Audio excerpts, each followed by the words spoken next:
So I just have 3 poems I'm going to read. I'm not going to do any intros. A fraying thread now fading red, knitting my heart splitting apart. A crimson rag I glisten tag, the lonely tears that hold my fears. A tattered shawl and battered brawl comforts my back from hurt and crack. It flood with red from blood I shed. My weighted yoke deflated broke. A scarlet rope round scarlet hope to bind a hole in mind and soul. A ruddy pin so bloody thin, securing pain endured again. A cherry cloth that nary doth erase away the basest stake, and here I sit so counterfeit, with polished skin but mauled within.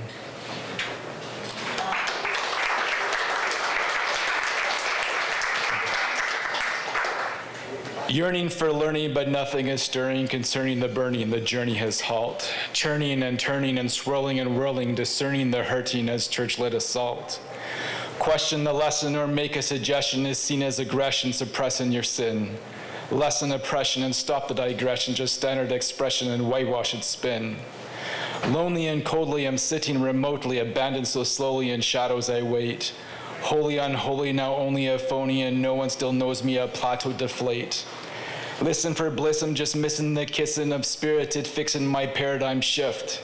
Christen the ship and dismissing the tricks and the politics mix, yet I'm feeling the sift.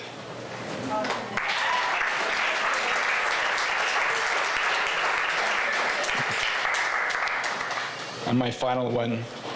Implicitly complicit he perpetuates toxicity. He balks the talk while talks the talk because for him talk is the tea. The fingernail a wrist impales while signs inhale and oaths exhale, or shall it be morality? He asks as he tears at the veil. He treats his keys like Val disease, dismantling yet still appease. He's channeling a balancing between the charge and the reprise. Does he suppose that to oppose or to expose what no one knows will bring him rest from this protest, at last be blessed with a repose? Yet clinging on, the singing gone, he still can hear the ringing yawn. So fighting will and writing still, a dwindling hope still bringing dawn. 2 worlds collide, the soul divide. To merge, to purge, it's all untried. Abandon one, demanded one thinks for sure they will collide.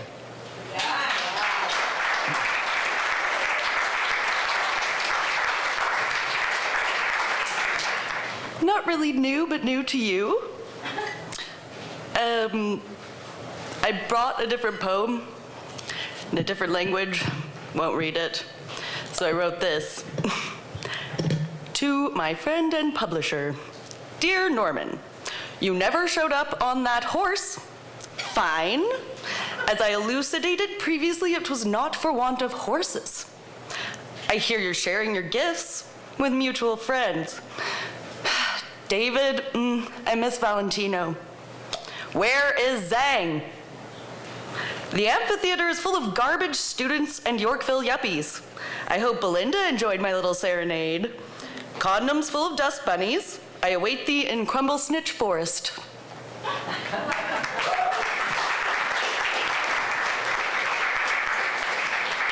Thank you. I'm sorry I didn't plan on exhibiting this when I painted it. I have a whole bunch of canvases that have been given to me, and anyway, here it is. If you can't see it well at the break time, please come on up and take a look at that, and also at some of the great comments that were put on the poetry. The face has 3 scars on the front of it, but the scars are golden. And behind the face is an interesting spirit. Usually you hear about white doves. Well, this is the black crows and the black ravens that are also the spirits and others, and other kinds of spiritualities. And then also there's a figure, the woman, climbing up and down a ladder in the background. This is called Scars. Yes, those are scars on my face. I've been through a lot, and the scars you see are just the symbol of all the scars that you don't see, that you can't see. The invisible ones on heart and soul, they're not pretty. But there is gold in there too. Gift, and treasure. Not in the injury and trauma, but in the healing of the injustice. See those eyes? See the depths in them, the compassion? I wasn't born with eyes like that. You probably weren't either.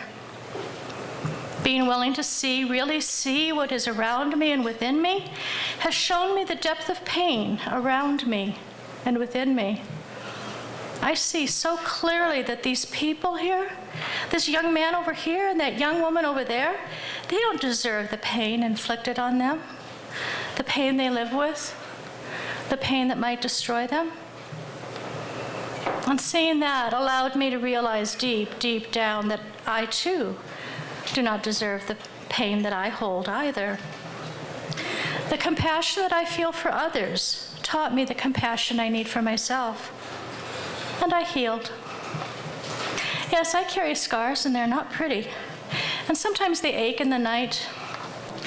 But like a Purple Heart, those scars are the medals awarded for the battles I've lived through, the pain I've endured, the pain I've survived. From compassion came understanding.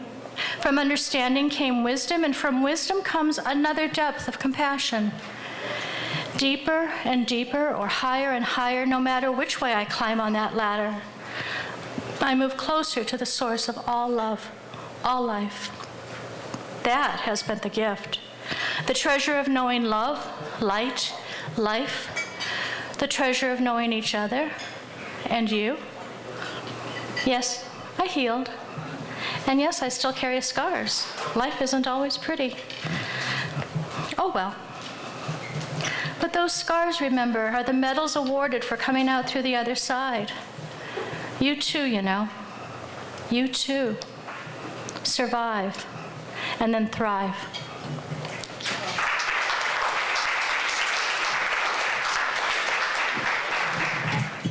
I was in a nature mood today, so I thought I'd start out with 4 haiku, winter haiku, about places I've been. The first is snow in Alabama. Snow-bent lilac boughs, still green, bar the door. The drive curves, a bobsled run. The next is Christmas in New Orleans, just in from wet, gray, cold Toronto. Bright sun, soft air, euphoria. Winter in West Africa. The harmattan, I should tell you, is a cold, dry wind that blows down from the Sahara. It's kind of the reverse of our Chinook. The harmattan blows, puckers my skin with dryness, sucks me out of sleep. And finally, winter in Lethbridge. The Chinook offers spring's endless recurrence to 40 below.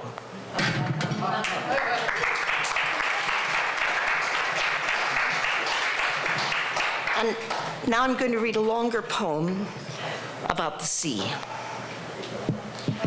I miss the sea.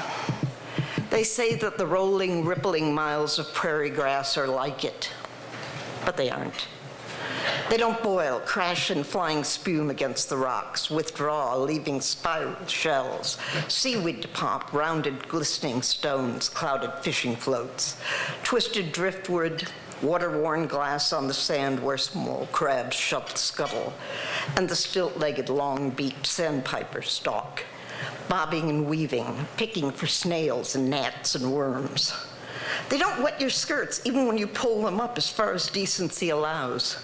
The seventh wave splashing, washing over the others, over your waist, leaving you shrieking, wet and laughing, while the receding wave undermines the sand beneath your feet, pulls you in deeper, taking you back out with it, and small fish nibble at your toes. You can't float on your back, gently rocking in their warm cradle all night in the moon's path, gazing up at the stars in the black waters of the sky, flowing into the black waters of the Gulf. They don't leave patterns on the sand, overlapping elliptical arcs marked out in white bubbles, eroded sandcastles subsiding into smooth patterns, the moire ball gown of the white moon who dances in the cool reflection on the ripples of the midnight sea. They don't smell of salt and that dark, dank brackish odor that occurs nowhere else. Tells the nose, even of the blind, that here in its endless decay and renewal, dead fish waving undersea prairies of kelp more graceful than grasses, blue-green water glinting prismatic in the sun. Here is our gently rocking, fiercely tossing primal home. Thank you.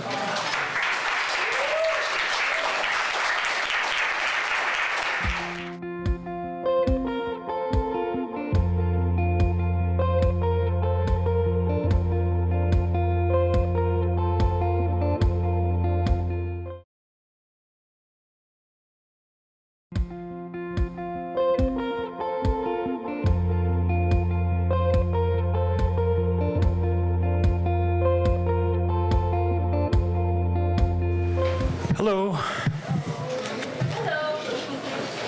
So I got two poems today. The first one's Serenading. My son wanted to know if I was going to tell everybody that I wrote it on the toilet. And of course that's not true. I was just fine-tuning it on the toilet, so.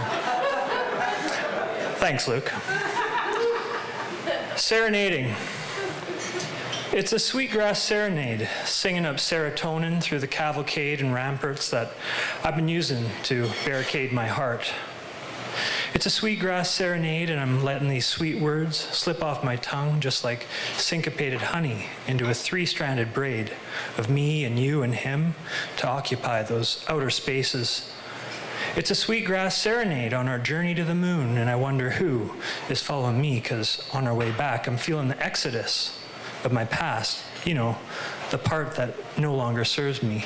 And in its place, it's a sweetgrass serenade, singing up serotonin and filling up that empty pocket with the force of positivity. Looks like I found a life way. Time to let it shine and step into deep play.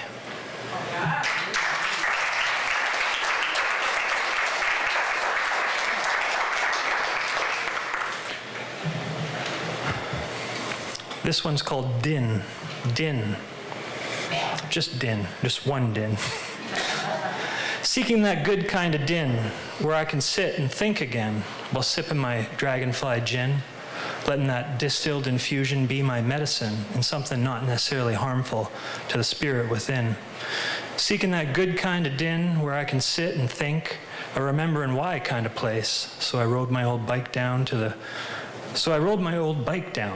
my favorite river fork to offer gifts to the old man in St. Mary. I was grooving with sweet and hearty inshallah vibes. Grooving with the sweet and hearty inshallah vibes, making me feel the opposite of heavy, and a higher self popped up to remind treasures buried become weathered and harried. So I sat down, slipped my shoes and socks off, breathed in deep and got ready. Seeking that good kind of din where the consciousness be growing again. The kind, you know, where it's kind of like a begin again.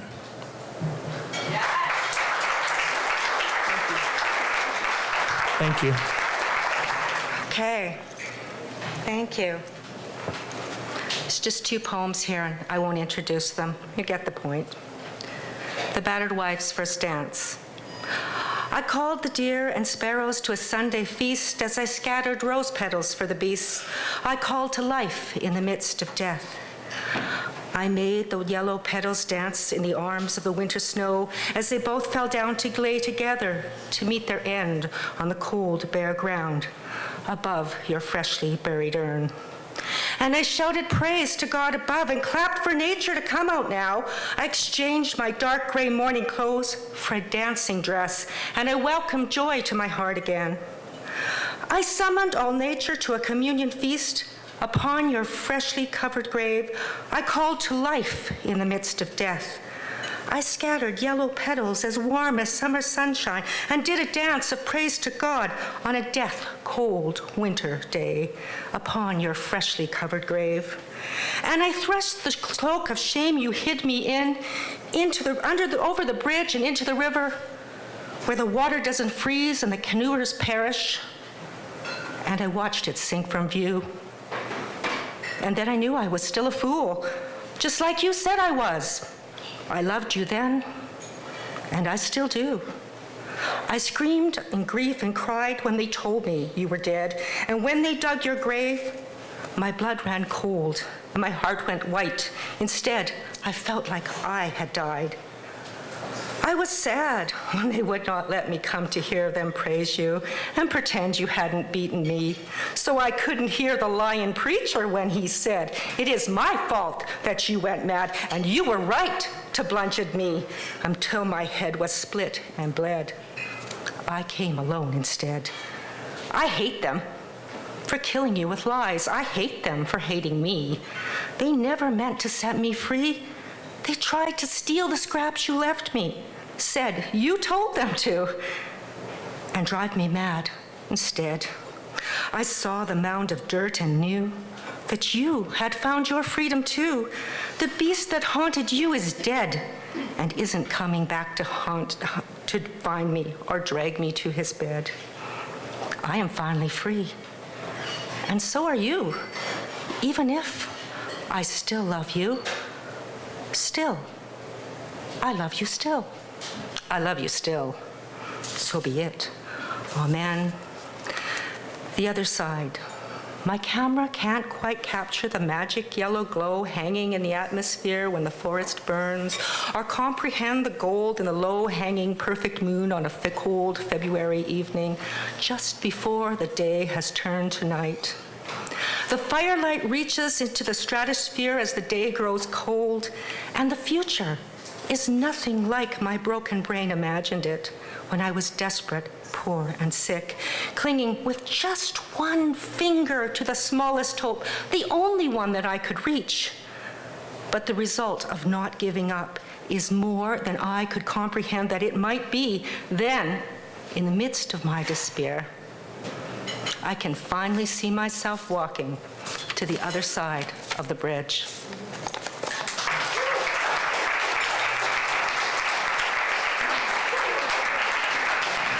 Trying this out on my phone tonight.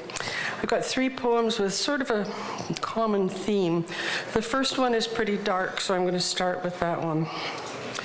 I don't really have a title. So far, I'm just calling it Why. Behind the place where I used to work was a neat lawn with a single apple tree up against the fence.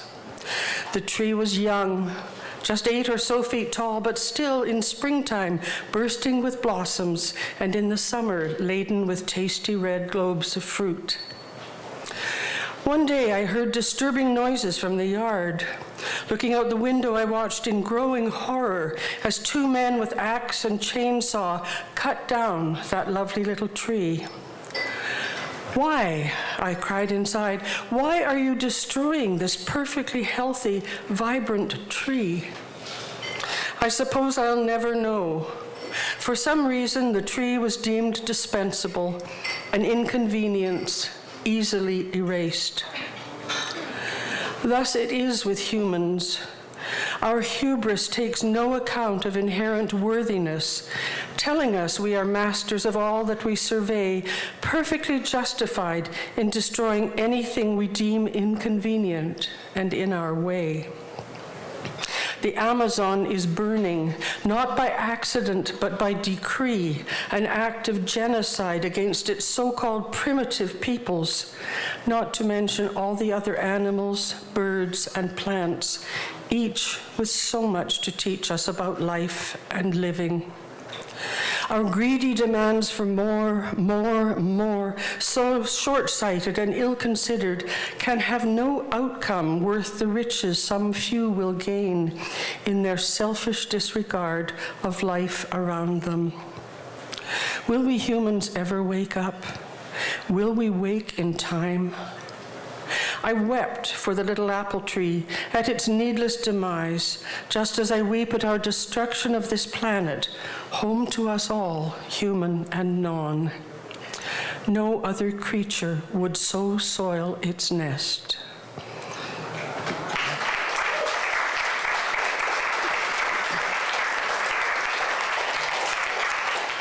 Now, a little brighter. I don't have a title for this one. The park was inviting, cool, lush with verdant growth.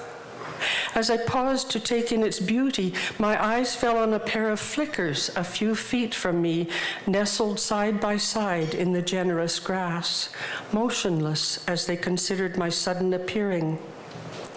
My first thought was one of dread, for I knew this park had been sprayed but 2 days before, and I feared the birds had been poisoned. But they soon reassured me as, deciding that my presence warranted caution, first one, then the other took flight, separating to go one to a tree close by, the other to its more distant neighbor. The first flew off again at once to join its mate. Relieved, I allowed myself to rejoice, for I have seen very few such birds in the 20 years I've lived in this neighborhood, and never before have I seen a pair. The next day, as I bent to pull a stubborn weed underneath our rowan tree, I was startled by a raucous voice right above my head. This time it was my turn for caution, and I quickly moved out of the range of fire. "What kind of bird are you to have such a strident call?" I asked out loud, and was surprised to see a blue jay fly down across the lawn and into a tree on the far side of the yard. In 2 days, 2 flickers and a blue jay, both rare sightings where I live, calling me to still observance, to realize that indeed some things are still right with this world.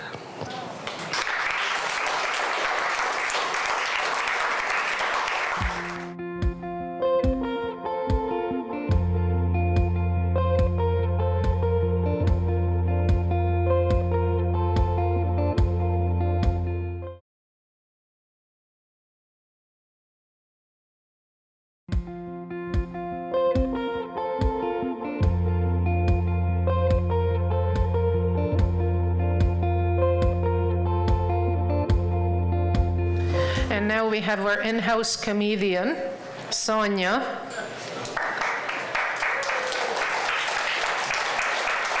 AKA Trixie.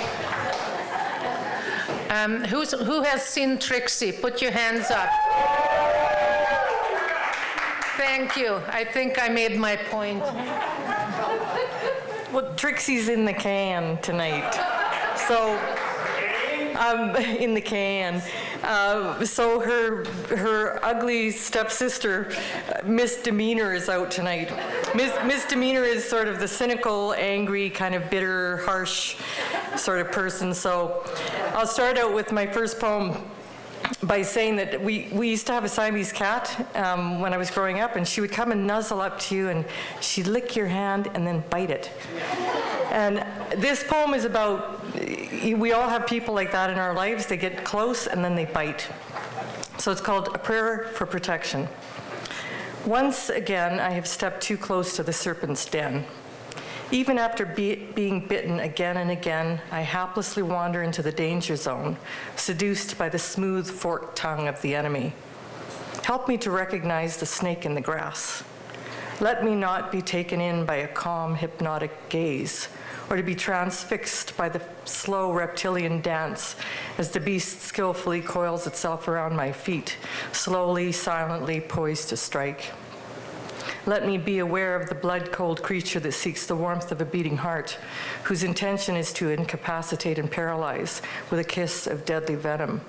Wrap me in a blanket of protection, steep me in wisdom, and lead me to the path of safety.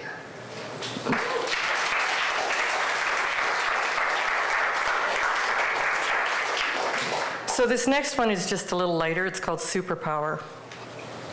From the time she was a little girl, she imagined that if she could have just one superpower, it would be to be invisible.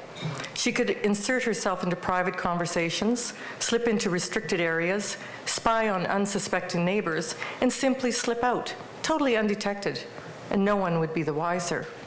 And now, 50 years later, without fanfare, without rubbing a crystal ball or repeating a magic incantation, it has come to pass. She has become totally invisible, simply by the passage of time. Yes, it happened so gradually that even she was taken by surprise. The first time she realized her superpower had manifested itself was when she went shopping. She walked into a clothing store intent to buy, but the young ladies minding the store failed to notice her.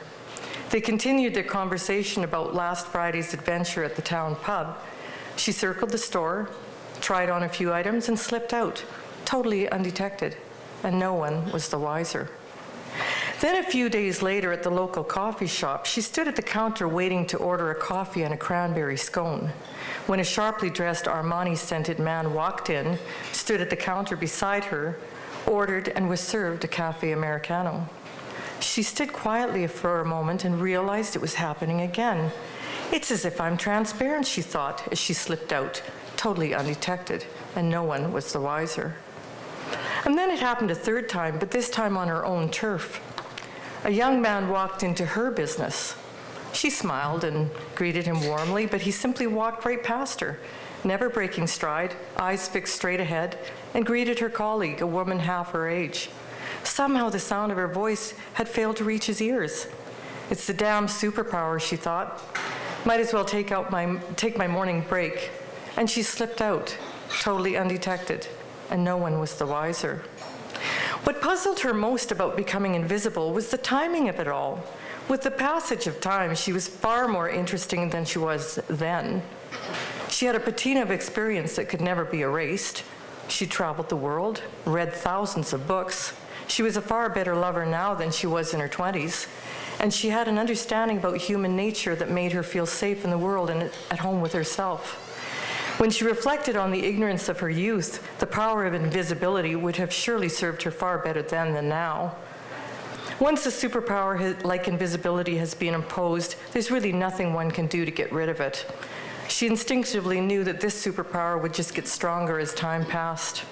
Well, she thought, might as well head out to pick up the morning paper. She leaned into her bathroom mirror, put on the brightest lipstick she could find, and slipped out, totally undetected, and no one was the wiser.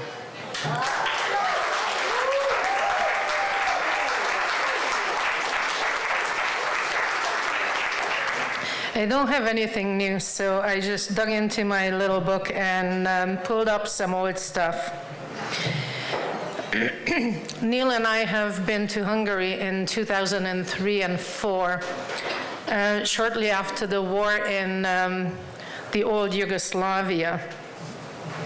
And we used to bike down to Croatia to get a stamp in our passport every 90 days so we can stay in Hungary. And it was after the war, and we've seen some really bad things there. Well, the remnants of some bad stuff. So this one is about that experience. It's called Croatia. I have seen bullet holes on walls and buildings half demolished by missiles in Croatia. I have met people who still carry the horrors of the war in their hearts. I have talked with men who have seen their loved ones being shot. I saw the pain on their faces, even though it was buried somewhere deep. I have met people who were robbed by pillagers. I asked if they were angry. They said, no, we started over again. We can still create what we had lost. I realized that life goes on no matter what cards life deals. For some of us easier, and for others more difficult.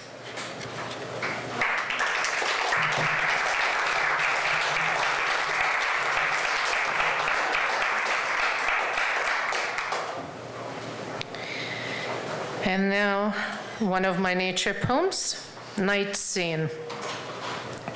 The darkness awakens the silhouettes of the trees, and the sound of the night come to life. The howling of wolves echoes from a far mountain, or is it dogs nearby? Crickets are chirping in the fields, and an owl sings along. The waves are crashing on the pebbles at the beach, and geese hurry to their nests to keep their eggs warm. The wind is mysteriously sweeping through the orchard trees, the tall grass, and a chattering creek is running off the rocks, building puddles in the low pools that sparkle in the starry night.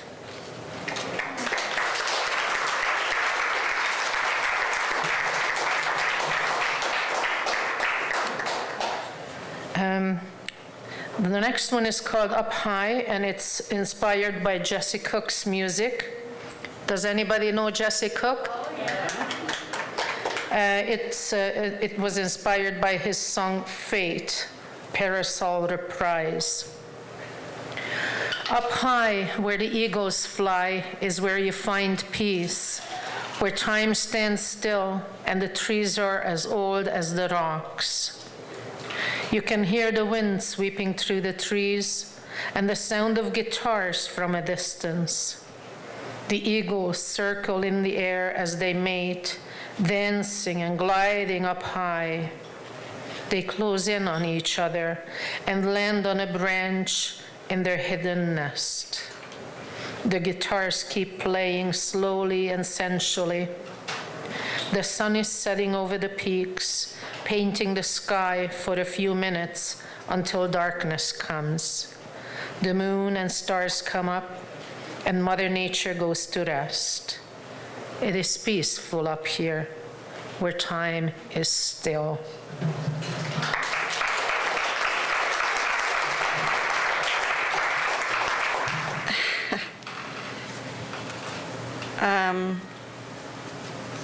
This poem was written because it's the 150th year of Mary Shelley's Frankenstein.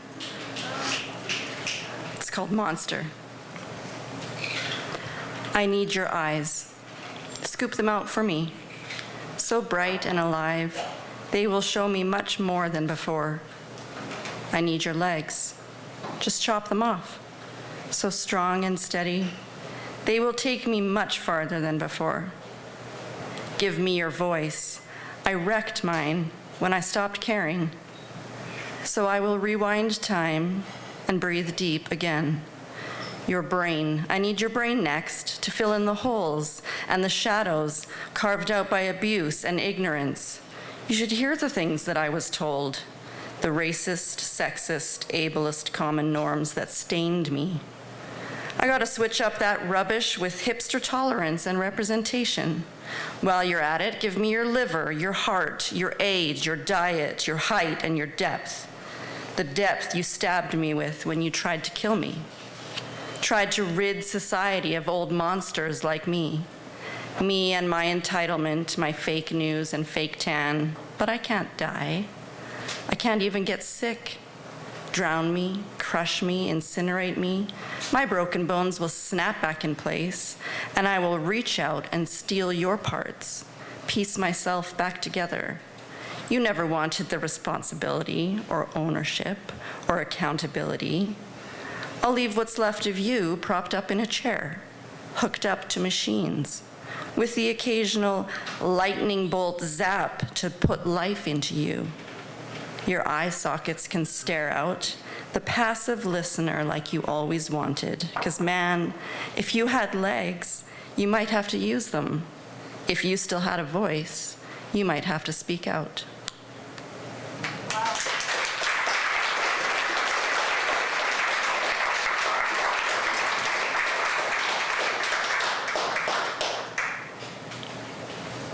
This one's called Fruit. I've got all the scars from the heat in your thoughts. Hot-tempered temperature like balls of glass, like balls of wax. Skin is just a peeling. Peel it off the fruit, and inside, you see, is juicy. It ripened overnight when you weren't looking, and dropped from the tree, and blistered in the sun. And now that it's cold, your temper rises once again, your temperature that stings my skin like charcoals and embers and hot glue. Thanks.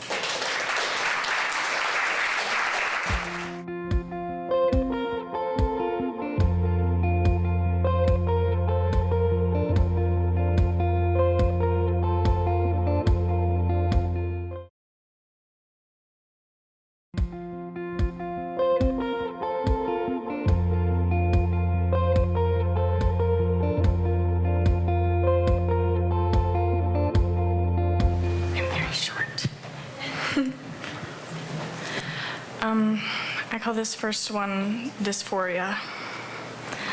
I look in the mirror and I hate what I see, a shell of someone else's body.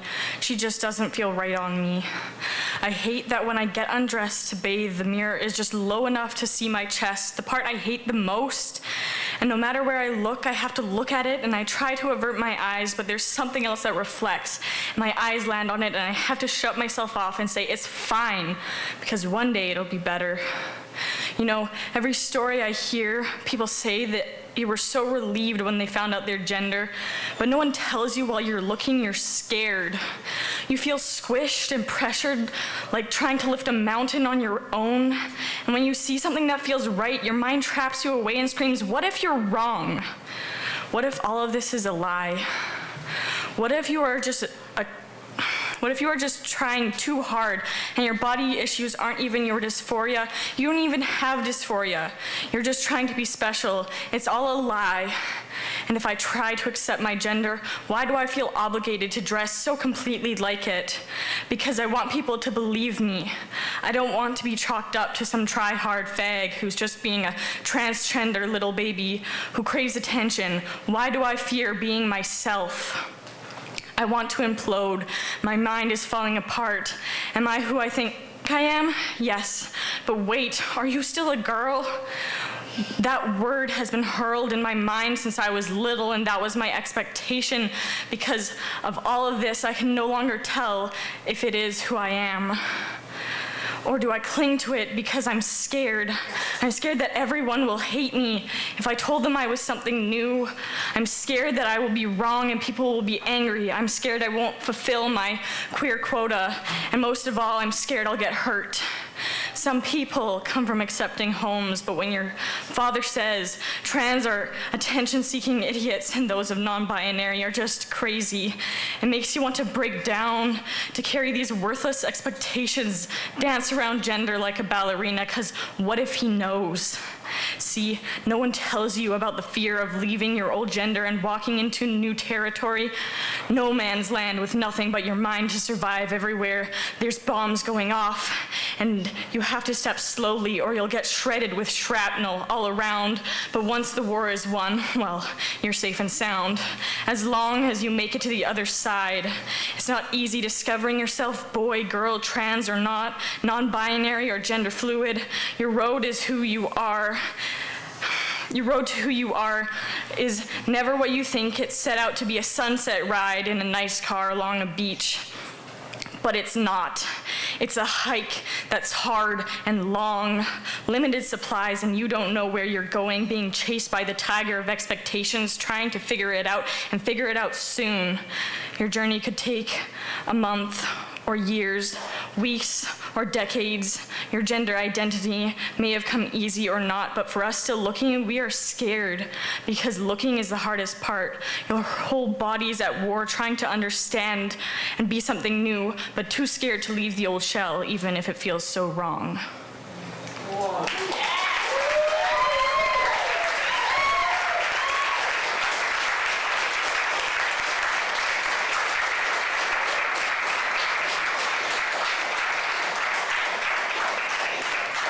And I have one more, and this one's really sad. So, do I look fine? See, I'll get up, I'll stand in line, go out and look fine, but don't believe everything you see, because no one can always be perfect. See, behind the perfect lies are barbarous thoughts, building new walls, burning in rot, anxiety and shame, depression and hopelessness, pessimism building them stronger than before. My mind trying to tackle it down. No, this is a war. The brain, the battlefront of the darkest war, the body, the victim, bloody barbarians against hopeful soldiers. But it's a battle that they are losing. The pain trying to crawl out of a darkened jail, it wants more than my mind. It cries for a bitter red that escapes from the thighs and the lonely blue that runs from my eyes. ashamed of who I am. I can't stand in front of the mirror anymore. Break it open, take the glass, break the already broken body, let the shards sink in deep and take away what doesn't belong anymore. I see the stares, I see the smiles, I see the laughs, the whispering. It's about me. It has to be, because look at me, I'm so wrong. Stand still as the world revolves. Each day and night, I can't hold myself up any longer. You say you love me, but is it true? Each text blurred out with, no one will love you, because listen to you. Your voice is weak and they can hear it. Why aren't you strong like the rest of us? Be like the rest of us. There's no point if you aren't a societal dictated human. Where is the beauty? Where is your smile? You're too sad and broken. There is no use in a broken toy. Break it apart and throw me out. The dark war scares off any new soldier trying to aid in the battle. Helpless hopelessness stealing the knife. The pain racks the brain and reminds me I'm still alive. But why? Every day feels like I'm treading on broken glass, a gun to my head, making me keep moving while I hold burdened rocks of the thoughts caged in my mind.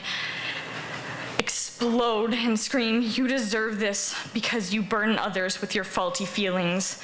You don't deserve to love. You don't deserve to be loved. You don't deserve anything.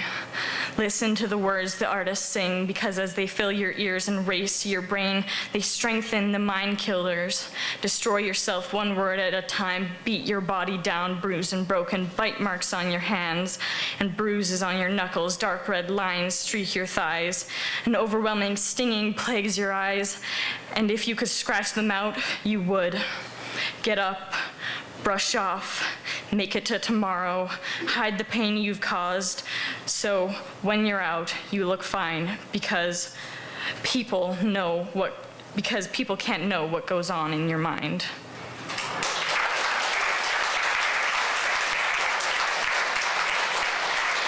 So I got 3 to read tonight. The first one's kind of just about poetry. If wine is bottled poetry, it must be the smooth, silky words of Keats, with their world-weary aftertaste. I would say all booze is some kind of poetry, all bottled up. Like Scotch, it's the words of Robert Burns. You don't understand it, but the taste buds of your ears want more. Or bourbon, the harsh, tough words of Bukowski, telling you how it is. Then there's beer. It's like Merle Haggard. It's of the common man. But then there's craft beer, which makes it rather elitist and more like pound. Point is, booze is poetry.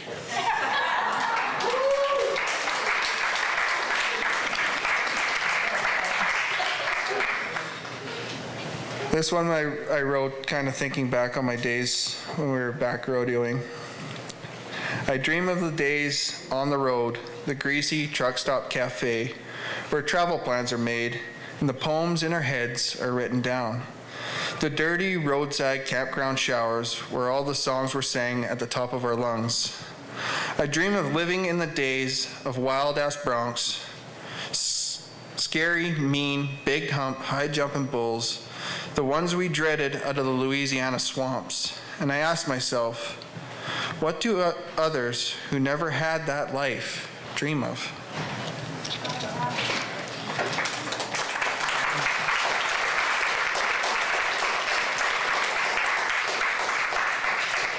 And this one I just wrote on the way here. I tell you I love you a lot.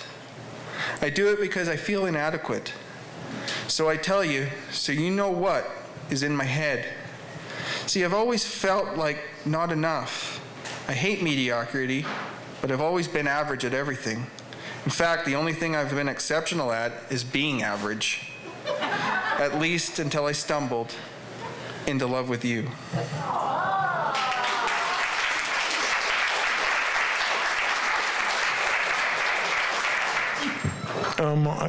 I've read this quite a few times, but for various reasons it seems to keep coming up and seems to be appropriate tonight.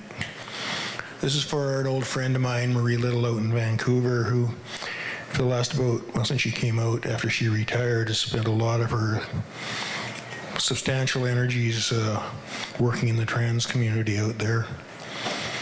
It's called Marie. I sit and listen to Marie as she smokes and talks about presenting as a woman. We all have our own particular journey. We all endured the shocks and insults of fortune. We're at this place an hour through some mix of chance and the myriad choices that we ourselves and others have made. What was done won't be undone. The dance we dance, the voices we choose to sing with, shade into the many from the one and back again. From all to one, now isn't that new age and touchy-feely? Rational thought has little to say about becoming who we become. There are still days of rage, and then there are better days when compassion extends beyond a small circle of friends to encompass those who, if not like us, at least have the grace to look embarrassed when the bigots start to run their mouths and beat their chests. Spike heels and lace are shit for armor, but if they're what we've got, then bring it on. Showing the flag in hostile territory wasn't what I had in mind when I signed on for this cruise. At base, I just wanted to be rushed for the sorority. A pledge desiring entree with honestly nothing left to lose. Honestly? Hell yeah, Miss Dress Up isn't here for Halloween. Okay, she's here for Halloween, then there's the Easter Parade and New Year's and Mardi Gras and every day that comes between. This ain't no costume party, and if I'm the belle of the ball, I made some choices and need a lot of shit to get to who I am today. There's no traveler's guide to packing for this little trip. There's abandoned luggage and baggage claims every stop of the way. If you're embarking on a journey, sometimes you'll lose your grip. Sometimes you'll question if you'll ever reach your destination. If you spend your life becoming, when do you get to be? Though, when we finally step down at the station, I flat out guarantee what you'll get is more than what you'll see. Wow.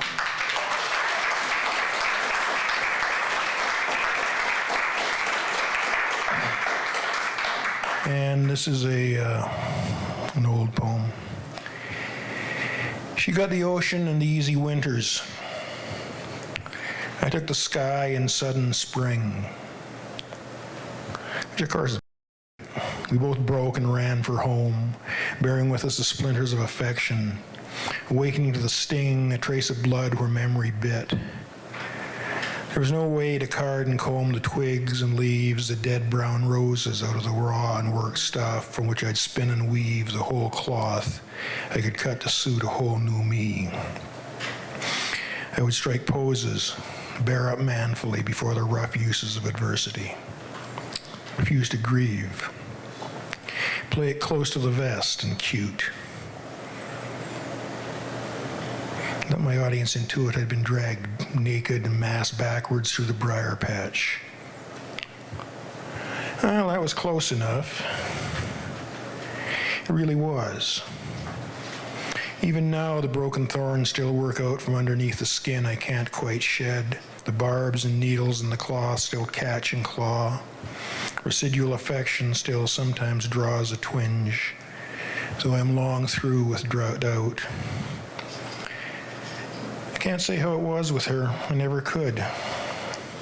We cut our clothes to suit each other's weather, the long sullen fogs and sudden bitter cold, long warm spills and muttered distant thunder.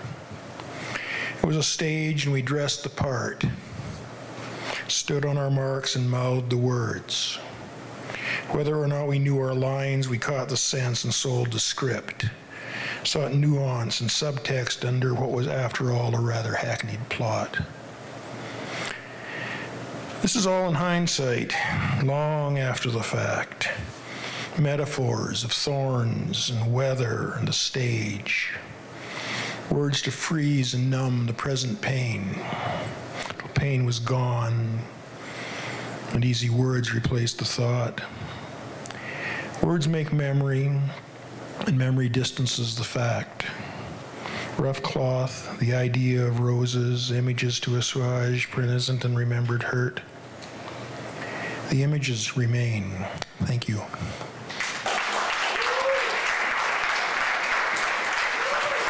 Hi everybody, hope you're all having a good night. I have 2 poems for you. One's called Crimson Red. Ooh. The crimson red, it seeps from this bed, my soul filled with terrible dread, laying on this bed, wishing I were dead, as the bed is stained with crimson red.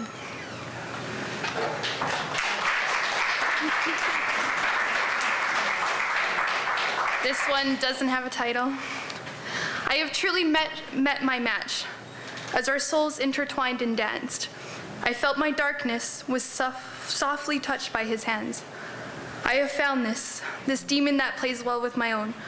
Silently wait, as he doesn't know, as I endure watching you play with all these other girls. Patiently I wait, in the cold, crisp air of night, for that day. When your darkness will overcome you, I will be there watching beside you, patiently waiting for your darkness to tear you, and all the worldly filth you were given. These chains that held you will be unleashed by none other than me. Rest for now, here I will remain in the shadows as you remain unfulfilled with all these earthly girls. The cosmos and the galaxies would only be the simple thing I could take you to. You know who you are as I watch from afar. The life you live could be so much more. Yet in this cold snow, I will endure. In the shadows I wait. I won't wander or linger too far. And now I have found you, the demons that surround you, in silence, only as soft as a wisp, for our souls were meant to cleanse this world of all that's been unhurled. I will wait here, my sweet, until you're ready. To the silent, you know who you are.